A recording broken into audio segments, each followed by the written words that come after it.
I'm Chef Bernice Warner from Capsicum Culinary Studio, and today we'll be making a delicious Millionaire shortbread tea time treat. I'm going to run you through the ingredients, so let's start with the base. So we're going to do our shortbread base. So our ingredients are the following. So we've got our butter, 150 grams of unsalted butter. We will be moving over to 75 grams of light golden brown sugar. We've got 75 grams of ground almonds as well that we'll be using, so it's not suited for people that are allergic to nuts. And then we've got 150 grams of plain flour and then a teaspoon of vanilla essence. So let's get started. Okay, so now we're going to make the biscuit base. We're going to start with the butter and the food processor. So, right, in goes the butter.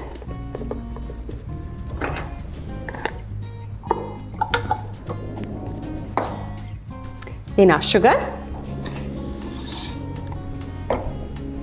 ground almonds, and our flour,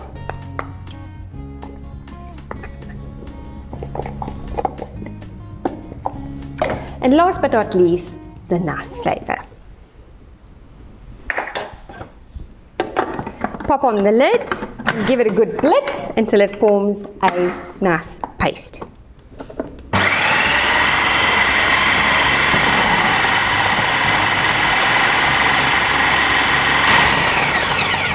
Here we go, it comes to a nice paste. And what we've got now is a nice biscuit dough. And what we're going to do is, in our ready lined tray, we're going to press down a biscuit base which we are going to bake. So what you want to do is get that in all the corners and use your fingers. This is the nice messy bit that you can get to play around with, almost like Play-Doh. So we're going to press it into our base. And remember, we need to get it nice and smooth and level because it will bake evenly as well.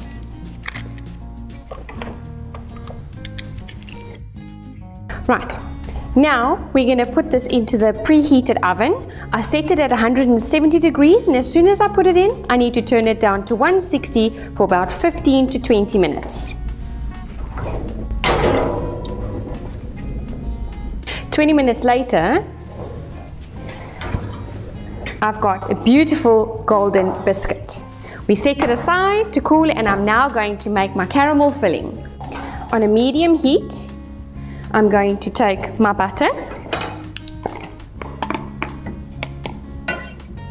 I'm going to take my caramel treat, and it's a half a tin of caramel treat, and 50 grams of butter that I've put in there, and then my light brown sugar, which is 50 grams, and then I've got 1 teaspoon of golden syrup, and I'm going to use my rubber spatula to mix everything together until it forms a beautiful caramel texture. So over the heat, I want to let the butter, sugar and caramel dissolve while stirring constantly, as it can burn. Now that my caramel has reached the correct stage, I'm going to switch off the heat and I'm going to use Cerebos desert salt from their artisanal range. And just a few sprinkles is more than enough to get the beautiful salt flavor in my caramel. Mix it through,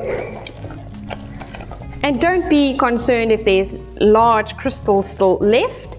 And then I'm going to spread it over my biscuit base that I made a little bit earlier. Make sure that you spread it all the way to the corners because it's going to set in that same fashion. And I'm going to set it aside until it is firm to the touch, and then I'm going to do my chocolate layer. Now that my caramel is firm to the touch, I'm now going to do my chocolate layer. So we're going to need a double boiler for this. And what is a double boiler? It is hot water at the bottom with another bowl to gently heat my chocolate. I'm going to take my chocolate chips, nice dark one because I want it nice and bitter. And I'm going to move it around as the heat gently soothes the bowl.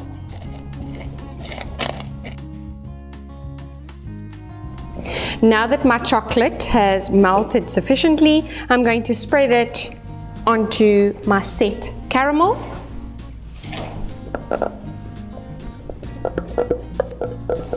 And remember to take caution because the bowl is hot. And then last but not least, I'm going to introduce over my top a little bit of Cerebos sea salt flakes, again from their artisanal range, to give that little bit of a savory kick to all the sweetness. I'm now going to use the flakes. Beautiful, thin little shards that I'm going to put on top. Use them sparingly because it's quite salty as well. Then I'm going to set it in the fridge for about 10 minutes until my chocolate has formed a thick layer. Then it's ready to cut and serve. Now that it's ready and set, we are going to cut and serve. So all I need to do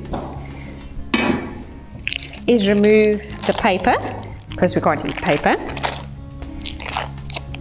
So just peel it gently away and have a nice sharp knife so that it facilitates easier cutting. And so now it's up to you whether you want to cut squares, fingers, bars, it's up to you.